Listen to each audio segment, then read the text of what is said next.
Hello there, everybody. Today's puzzle is pretty complex and hard, but it's very, very beautiful. So we have a rook against the bishop pair. We need to get at least one of these bishops, and we are not to lose our pawn. Even if we take one bishop and lose the pawn, it's going to be a draw. And we want to win this as white. The question is how. So you should pause your video as always now and see if you can find out how white is doing this. And when you return, I will show you the all variations that there is to see. Go ahead. Okay, welcome back. So these two bishops, we need to block them out or just try to take one of them. The thing is, we cannot start with the rook move. Any check or something like here will not give us anything. We are not going any further with this. We don't have any more checks. So it's really pointless. Check here is not giving us anything really either. King comes up and this bishop protects this square, so we cannot get a fork or anything. We have to move around. So instead, what we're going to start with doing is putting our king in the best possible square. The right starting move is king f7. We want to get away from the dark squares. We don't want to get this bishop out anytime to with a check or something like that. And also, we are now not facing any checks from the black bishop because this square is covered, and the same here, of course, with the king. So there's no checks here for black. And a part of that, we're also now threatening the checkmate here with rook h1.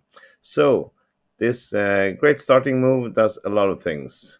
And of course, now black is in a little bit of trouble. So how is he going to stop rook h1 checkmate? Well, there's only one move to do that if he doesn't want to sacrifice bishop for nothing. So black plays bishop c6, of course. Okay, white to move now. Can you see how we continue? Here we go. Well, we cannot put it on h1, but we want to put it somewhere else. What about h3? Starting with rook d3 to threaten this. This is not the right move, because black can simply play bishop e4 and then bury his bishop on h7, and we will not get anywhere.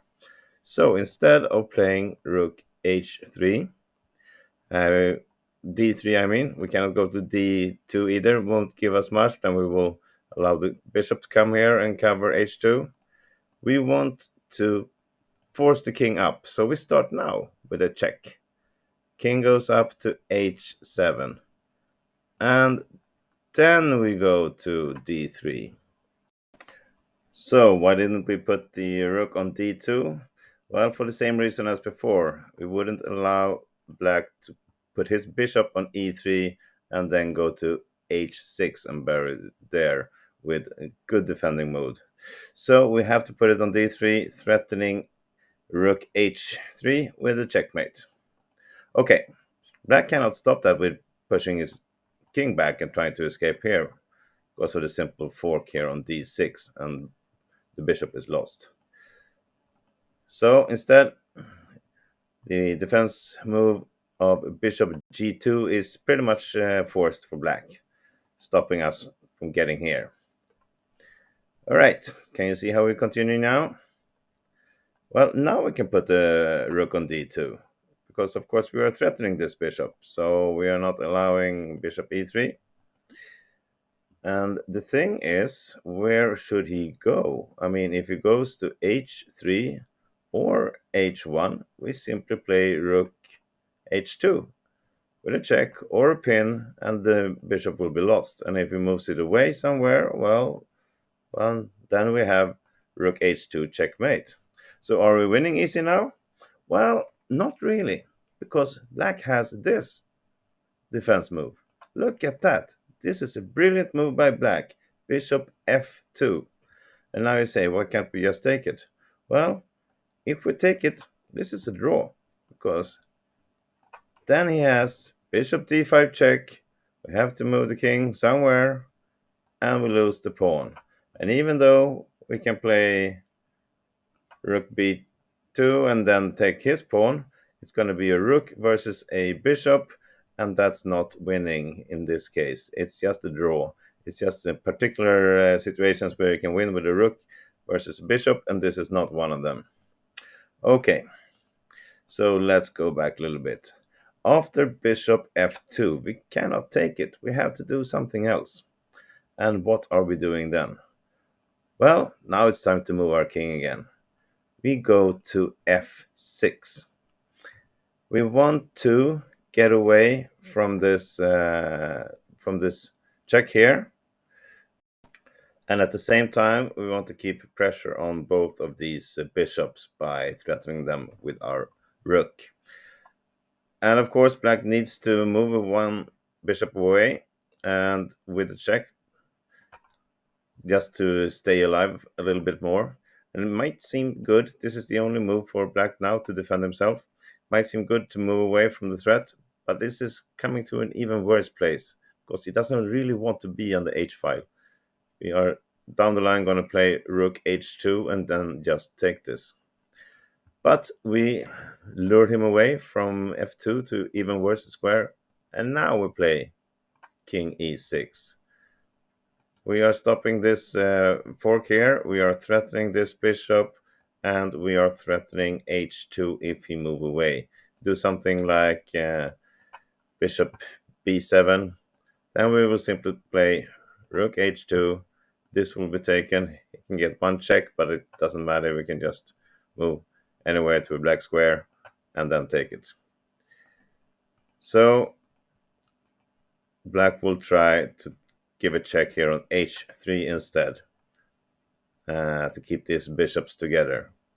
But I mean, this bishop got from a bad square to even worse on h2, and now we did the same with this light square bishop. We put all of them on the h file and just force black into worsening his situation. And now we simply go back to f7 and look at this. Rook h2 will come next move. He cannot do really anything about it. I mean, if he goes with his bishop here to cover it, well, then simply we have rook d3, and this is for sure a match-winning combination. Black cannot even give a check anywhere without losing a bishop. And so maybe he tries bishop g4 or bishop e5. Doesn't really matter. We play rook h2 anyway. And even if he gets a check here on g6 or on h5, if he started on bishop g4, now we simply go with our king here to f8, and we move away from all threats. This bishop will fall, next move, and then the pawn will fall, and from there white is winning because we are still keeping our pawn on b3, which is the key to win in the end. So thank you for watching this, everybody. Let's just go back to the starting position. The quiet move with the king was the key to unlock everything here and really win this as white. Beautiful study. I hope you enjoyed it. Please press like on the video and of course return to my channel for more puzzles like this. Have a great day. Bye bye.